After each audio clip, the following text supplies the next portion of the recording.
requirement is basically to get your pages on your site.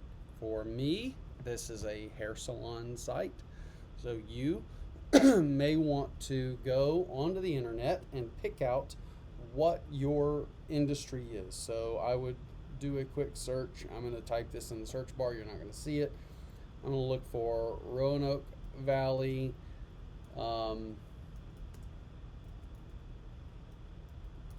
Roanoke, and then I want to find, let's just do, I'm going to pick one of yours. Let's do mechanics. Small business. All right, so I do that. And what I do is I look and find all of these. So for example, mower and small engine repair. That would be a good site to check out. We fix mowers. That's another one. Small engine repair. You can look on the Better Business Bureau and find folks. Sports car clinic. That's a good one. Let's see here. Chamber of Commerce, best small business. This is great places to go look. So I'm going to go to this site and I'm going to go in and look at the listings that they have. Okay, so they've got GW's sales and service, Magnati small engine service. So go in and take a look at some of these sites. So I click on them and then I'm going to see if I can find a website. I'm going to cancel. I'm going to back out of that, see if I can find one for GW's. Cancel. See what that one says. There's no website there. Roanoke Small Engine. Let's see if they've got a site. I'm not finding websites for these folks, at least not through this search. So I'm going to close that one. I'm going to go to the next one. Sports clinic, home, about, employment, photos, more.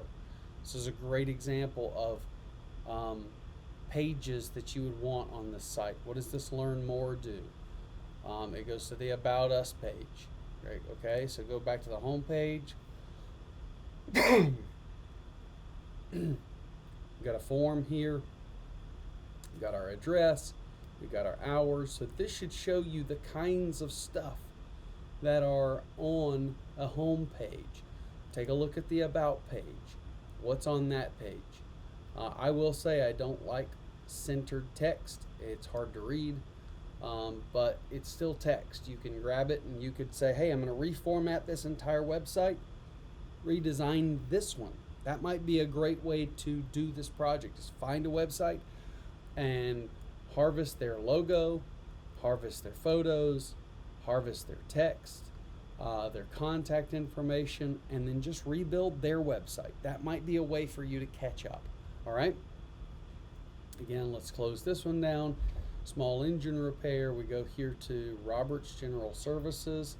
Let's see if they have a website linked to this. I don't see a website, but that doesn't mean it's not here. We'll back out and maybe go see if we can find others. Hamilton Small Business, Small Engines. If it doesn't have a website, another thing you can do is just simply search this one. Let's do a search with DuckDuckGo. So we search and we see, you know what, let's take a quick look at, not that one here, let's look at this one. Okay, Jack's Small Engines. Order status, this one is definitely not a WordPress site because it's got a store in it. I don't think so. Let me actually do a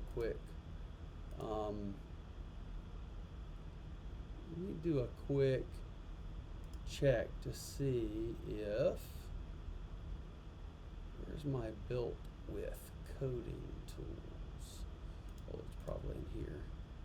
Code, built with.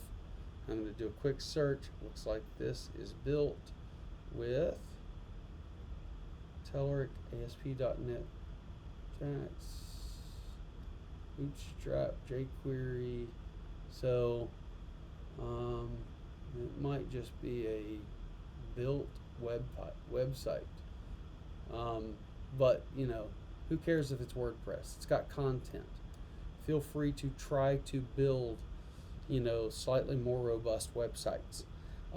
So I think the best one was this one. So go find a website and then just rebuild that one.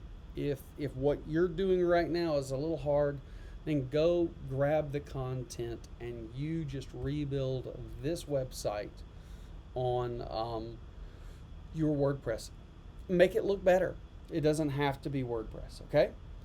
So that's where I want you to go. I will grab the rest of the videos and then I will list what we're doing to get caught up for the student who is ahead of the game. Your goal is just to simply make the website look better. What is it that you need? What are parts? Go visit, for you, it's a nail salon. So let's close down a few of these. Here's another website to rebuild for those of you who are out there rebuilding stuff. Look, home, small engine repair, commercial lawnmowers, Roanoke, Salem. It's got a logo, it's got contact information, all this stuff. Run all the way down here, you look at the footer, and you still see the logo, you see all the contact information, their hours, you see a map, you see a photo of their site, and this is a great way to look at websites and say, I'm going to build this website. After you build this website, then you could change out the logo to somebody else, and then have that website, have that logo, have that website be built with somebody else's logo and say, hey, I could build your website just like this.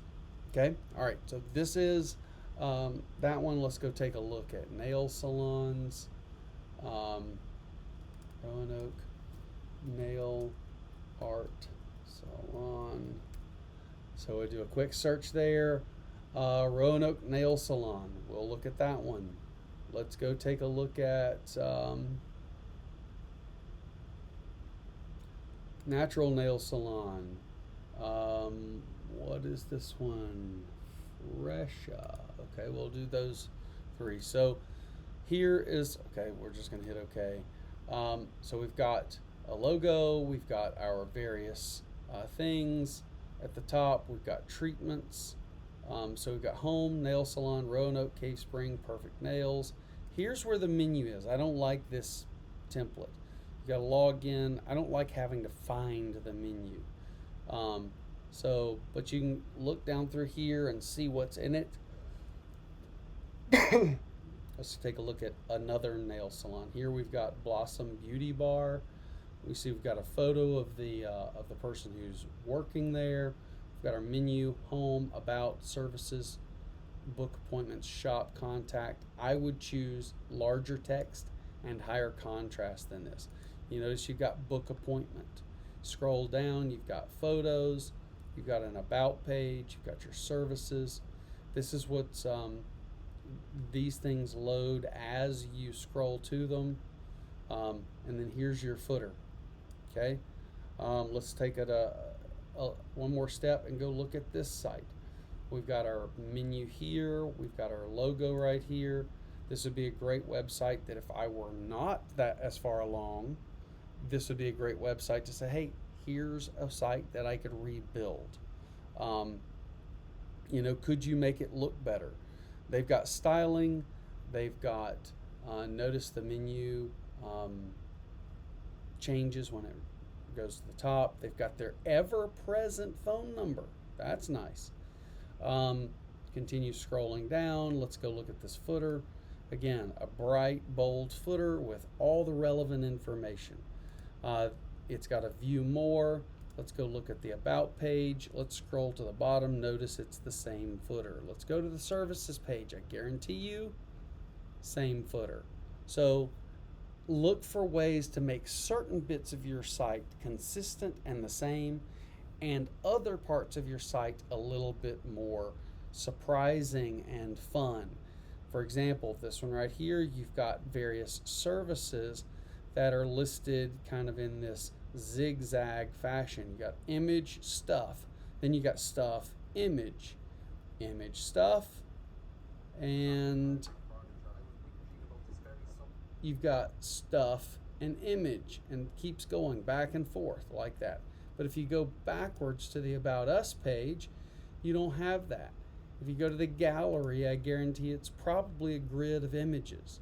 So you see how that differentiating design going back and forth is a way, and having pages that have the same header and footer, but the insides are treated differently. All right, so you guys jump into your websites, bring me 2 to 3 pages of good, well thought out content placement. Go steal content from somebody else and get it in place. All right, I'll look forward to seeing you on Monday.